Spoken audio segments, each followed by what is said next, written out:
They found instead a skeleton laying on his side with his hands behind his head, as if, in fact, he had awakened in the grave.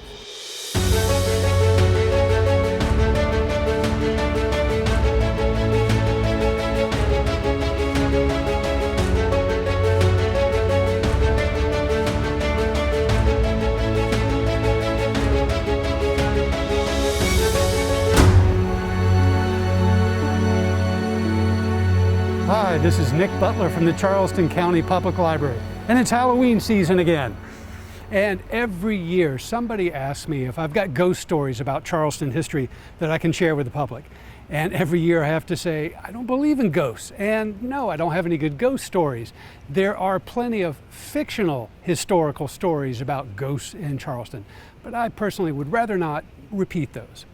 There are, however, plenty of stories of kind of a horrific nature that are appropriate for the season. So, for example, rather than talking about the dead haunting the realm of the living, how about the opposite? The living trapped in the realm of the dead.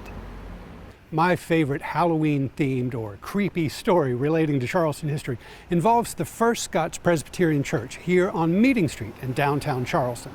And this church got started in the 1730s. The original church was just about behind where I am now, just a little bit south of the present church, which is a 19th century edifice. So in the 1770s, the clerk and sexton here at the Presbyterian Church was an Englishman named John Mills. During the American Revolution, John Mills sided with the British, and he and other loyalists were obliged to leave Charleston in 1778. They were ordered to take an oath of loyalty or to leave the province. So in the summer of 1778, John Mills and other loyalists boarded a ship headed back to London. On board that ship, John Mills told a story to another passenger named Louisa Wells. And Louisa Wells wrote down the story so we could still have it today. So in 1778, John Mills asked Miss Wells, "Do you remember a young man named George Woodrup?" And she said, "Yes, I remember George Woodrup. He was a very young man, seemed to be in good health, died suddenly one day or one evening in 1770 and was buried early the next morning." And Louisa said, "My father thought it seemed kind of suspicious."